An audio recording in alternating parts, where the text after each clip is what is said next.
This video will describe the back muscles of the cat here. Now, primarily what we're looking at are the muscles that control the scapulas, the shoulder blades, the shoulder areas, and the arms of the cat.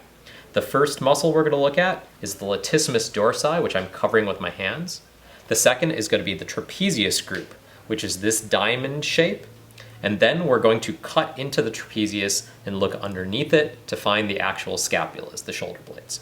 So muscle number one, what you're going to want to do is peel up this muscle layer here. It should come up really easily. You'll have to rip through some nerves underneath it and blood vessels, but it should come up like so.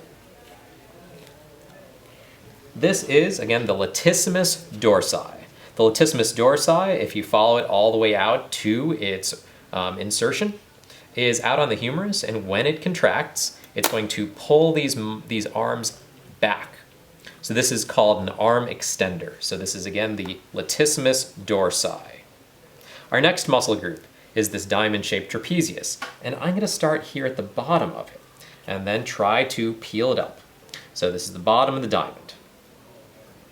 Now the trapezius group is the upper back muscles. And what these will do is pull your scapulas in towards each other, and to some extent even pull your head back. Peel this up. So now we got the bottom of the trapezius, technically known as the spinotrapezius muscle in a cat. This is the bottom of the diamond.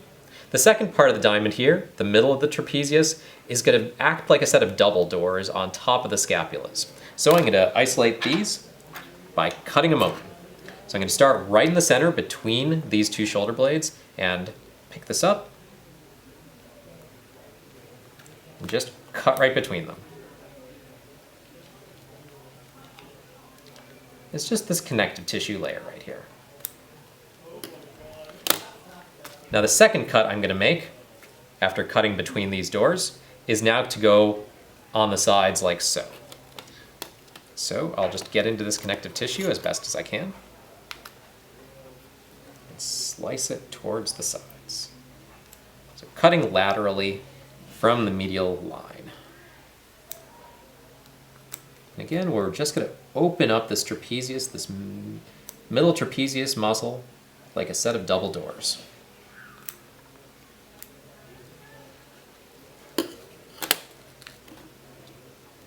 Okay. Of course, to open the doors, we still have to cut over the top too. Make sure not to be cutting too deeply, because there are some muscles underneath here that we're going to want to keep intact. But if you can see a muscle line, like I'm tracing right here, just try to follow right along that, just under this thin layer of muscle. I'll do this on both sides so you can see. Don't worry if it's not so clear. This is the kind of muscle that all fuses together, and again, in us, this is a single trapezius muscle, so this might not be that obvious. Do your best. So I'm going to peel back the trapezius again, like a set of double doors. Now, if we look underneath, these are the scapulas, the actual shoulder blades. Now, actually isolating them is pretty easy. You just use your fingers, like so.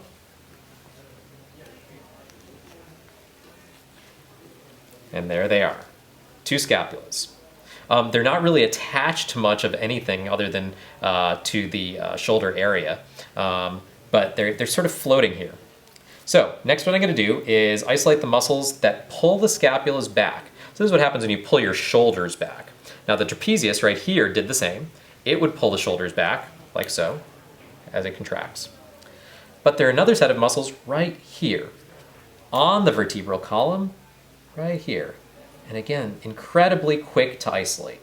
Just run your forceps up alongside them and maybe use your fingers or the back end of your forceps. And there we go. These are the rhomboid muscles. You don't need to know anything more specifically about them other than the fact that you can see each of them grabbing onto the inferior aspect of the scapula and pulling that towards the vertebral column. I'll do the same thing on the other side.